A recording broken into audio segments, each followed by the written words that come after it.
Number one అంటారు. అసలైన number one Guru Kashi university.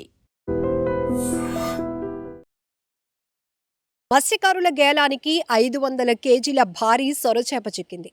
Anakapalli జిల్లా పూడిమడక బీచ్లో ఈ వింత ఘటన చూసేందుకు కూడా జనం ఎగబడుతున్నారు. తరచుగా మనం సముద్ర తీర ప్రాంతానికి కావచ్చు, హార్బర్స్కి వెళ్ళినప్పుడు రకరకాలు ఇప్పటి వరకు మనం చూడలేనటువంటి చేప జాతుల్ని కూడా చూడొచ్చు. అవి తింటే మన హెల్త్కి సంబంధించి కావచ్చు, మెడికల్గా ఏవి ఉపయోగిస్తారు, ఇలాంటి కొంత నాలెడ్జ్ కూడా తీసుకుంటూ ఉంటాం. అయితే పూడిమడక బీచ్ చాలా ప్యూరిటీగా ఉంటుంది. బీచ్ కూడా చాలా ఆ తీర ప్రాంతం చాలా చూడటానికి చాలా అందంగా ఉంటుంది. అలానే తిమ్మింగలాలు కొట్టుకొని రావటం కావచ్చు, ఇలాంటి భారీ షార్కులు కూడా కొట్టుకొని వస్తూ ఉంటాయి. అయితే పూడిమడక బీచ్ నుండి 50 నాటికల మైళ్ళ దూరంలో గేలం వేసినటువంటి మత్స్యకారులకు చాలా బరువైన చేప చిక్కింది. సో దీన్ని లాగటానికి కూడా 7 మత్స్యకారులు చాలా తీవ్రంగా శ్రమించాల్సి వచ్చింది. ఆఖరికి బ్రతికుండగానే తీరానికి కొట్టుకొచ్చినటువంటి సొరచేప తీరానికి వచ్చిన తర్వాత చనిపోయిందని చెప్తున్నారు. కానీ మత్స్యకారులు చాలా హ్యాపీ అవుతున్నారు. ఎందుకంటే ఇంత బరువైన చేప తమ గేలానికి చిక్కటం అనేది చాలా ఆనందంగా ఉందని చెప్తున్నారు. ఎందుకంటే ఒక చేప ఖరీదే చాలా ఎక్కువగా ఉంటుంది, దీనికి మంచి డిమాండ్ కూడా ఉంది అనేది మత్స్యకారులు చెప్తూ ఉన్నారు.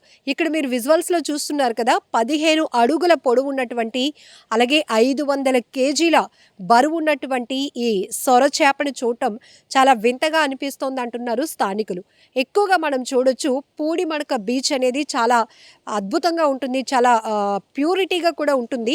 సో మనం కంపారిజన్ చేస్తే ఋషికొండ, ఆర్కే బీచ్ వీటితో పోలిస్తే కనుక, అలాగే అప్పికొండ బీచ్, ఈ విశాఖ తీర ప్రాంతంలో ఉన్నటువంటి ఈ బీచ్లతో కంపారిజన్ చేస్తే కనుక అనకాపల్లి పూడిమడక బీచ్ చాలా ప్రత్యేకంగా ఉంటుంది. అలానే మొత్తం కూడా అక్కడ తీర ప్రాంతంలో ఉన్నటువంటి ఒడ్డున ఉన్నటువంటి బోట్లను చూసిన కూడా చాలా అద్భుతంగా అనిపిస్తూ ఉంటుంది ఆ విజువలైజేషన్. సో ఇక్కడ కూడా ఈ భారీ షార్క్ అనేది తీరానికి కొట్టుకురావడంతో, అంటే మత్స్యకారుల గేలానికి చిక్కడంతో మత్స్యకారులు అయితే ఎంత హ్యాపీగా ఉన్నారో, అలాగే దీన్ని చూడటానికి చిన్నపిల్లలు, పెద్దవాళ్ళు కూడా చాలా ఇంట్రెస్ట్ చూపిస్తున్నారు. అమ్మో ఇంత పెద్ద చేప ఎంత బరువు ఉంటుందో అని. బట్ ఎక్కువగా మత్స్యకారులు చెప్తూ ఉంటారు, నాటికల్ మైళ్ళు పెరిగే కొలది, లోపల ఇంకా లోతుగా వెళ్ళే కొలది కూడా అరుదైన చేప జాతులు కూడా మేము చూస్తూ ఉంటాం. అందులో విషపూరితమైనవి కూడా ఉంటాయి. చిన్న చిన్నవి ఎగురుతూ కనిపిస్తున్నటువంటి ఆ చేపల గుంపు కూడా చూస్తూ ఉంటాం. చాలా అద్భుతం. సముద్రం అనేది చాలా అద్భుతం. మనకి తీరంలో ఉండి అక్కడ చూస్తున్నటువంటి దృశ్యాలు ఒకటైతే, మత్స్యకారులు చాలా థ్రిల్ ఎక్స్పీరియన్స్ చేస్తూ ఉంటారు. అయితే రెగ్యులర్గా వాళ్ళు అదే బీచ్ పై ఆధారపడి ఉంటారు కాబట్టి, చేపల వేటే తమ జీవన భృతి కాబట్టి, సో వాళ్ళకి అంత కొత్తగా అనిపించకపోవచ్చు. కానీ మేము కూడా అప్పుడప్పుడు థ్రిల్గా ఫీల్ అవుతూ ఉంటాం.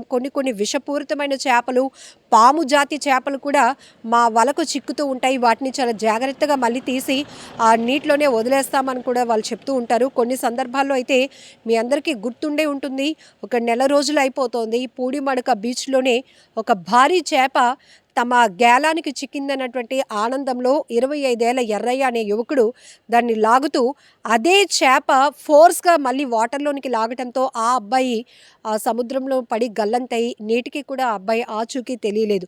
ఇలా సముద్రంలో ఎప్పటికప్పుడు కొత్త టాస్క్లు ఉంటూనే ఉంటాయి. సో రెగ్యులర్గా మేము ఇదే ప్రయాణం చేసినా ఎప్పుడు ఎలాంటి ప్రమాదం పొంచి ఉంటుందో అనేటటువంటి అభిప్రాయాలు కూడా మత్స్యకారులు చెప్తూ ఉంటారు. అయితే తమ వలకి ఇలాంటి భారీ చేపలు చిక్కినప్పుడు, భారీ మత్స్య సంపద చిక్కినప్పుడు చాలా హ్యాపీగా ఫీల్ అవుతూ ఉంటాం. ఒక రకంగా చెప్పాలంటే ఆ రోజు మాకు ఒక పండగే అని వాళ్ళు ఫీల్ అవుతూ ఉంటారు. సో ఈ చేపల వేటకు వెళ్ళినటువంటి 7 మత్స్యకారులు కూడా ఈ 500 కేజీల సొరచేప చిక్కడంతో, ఆ గేలానికి అది చిక్కటంతో దాన్ని లాగడం కూడా చాలా టాస్క్గా ఫీల్ అయ్యారు. సో తీరానికి తీసుకొచ్చిన తర్వాత స్థానికంగా ఉన్న వాళ్ళు కూడా చాలా వింతగా, ఆశ్చర్యంగా చూస్తున్నారు. ఇప్పటికే ఆ చేప కూడా సేల్ అయిపోయిందంట. సో తక్కువ రేటుకి వీళ్ళ దగ్గర కొంతమంది తీసుకుని దాన్ని మళ్ళీ పీసులుగా కట్ చేస్తూ ఎక్కువ రేటుకి అమ్ముతూ ఉంటారు. ఇదంతా మీకు తెలిసిన విషయమే. బట్ ఏదైనా పూడిమడక బీచ్లో 500 కేజీల షార్క్ కొట్టుకొని వచ్చింది. దీన్ని చూడటానికి స్థానికులు ఆసక్తి చూపిస్తున్నారు. నిజంగా ప్రస్తుతం ఉన్నటువంటి సమాజం దేనికి ప్రయారిటీ ఇస్తుంది? ఆర్థిక సంబంధాల చుట్టూ మాత్రమే తిరుగుతోంది. మళ్ళీ ఎన్నికలంగానే చాలా విరక్తి కలుగుతాం. మంచి అనిపిస్తుంది కదా, లేడీస్ కూడా ఛాలెంజింగ్ జాబ్స్ చేసినప్పుడు చాలా బాగుంటది. ట్రాఫిక్ అసిస్టెంట్స్ గా నియమించిన ట్రాన్స్జెండర్స్ అందరితో సాల్యూట్ చేయించుకుంటున్నారు. ఫుడ్ డెలివరీ ఇవ్వటానికి వెళ్ళినటువంటి డెలివరీ బాయ్ అనిల్ పై కళ్ళ ముందు పెళ్ళండి